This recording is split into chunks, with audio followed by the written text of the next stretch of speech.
अभी आप देख रहे हैं तेलंगाना समाचार। తెలంగాణ రాష్ట్రం పలు సంక్షేమ పథకాలను ప్రవేశపెట్టింది. వాటిలో కొన్ని ముఖ్యమైనవి ఇక్కడ ఉన్నాయి. కళ్యాణ లక్ష్మి పథకం. ఈ పథకం కింద పెళ్లి చేసుకునే పేద కుటుంబాల ఆడపిల్లలకు ఆర్థిక సహాయం అందించబడుతుంది. ఆసరా పెన్షన్ పథకం. వృద్ధులు, వికలాంగులు, వితంతువులు మరియు ఇతర ఆర్థిక వెనుకబడిన వర్గాలకు పింఛన్లు అందించబడతాయి. మిషన్ కాకతీయ. గ్రామీణ ప్రాంతాలలో చెరువులను పునరుద్ధరించడం ద్వారా నీటి నిల్వను పెంచి వ్యవసాయ ఉత్పత్తిని మెరుగుపరచడమే లక్ష్యం.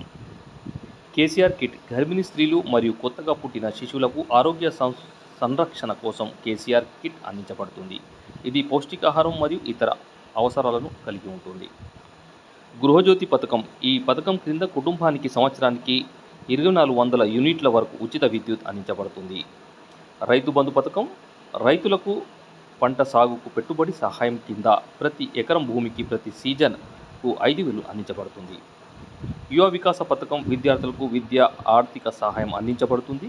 వీరు వారి ఉన్నత విద్య కోసం ₹5 లక్షల వరకు సహాయం పొందవచ్చు. ఇందిరమ్మ ఇల్లు పథకం. ఈ పథకం క్రింద పేద కుటుంబాలకు ఇళ్ల నిర్మాణం కోసం భూమి మరియు 5 లక్షలు అందించబడుతున్నాయి. మహాలక్ష్మి పథకం. మహిళలకు నెలవారీ ఆర్థిక సహాయం, గ్యాస్ సిలిండర్లు, సబ్సిడీ ధరలకు మరియు ఉచిత ప్రయాణం వంటి ప్రయోజనాలు అందించబడతాయి. ఈ పథకం మరియు పథకాల తెలంగాణ రాష్ట్రంలో ప్రజల జీవన ప్రమాణాలను మెరుగుపరచడంలో సహాయపడుతున్నాయి.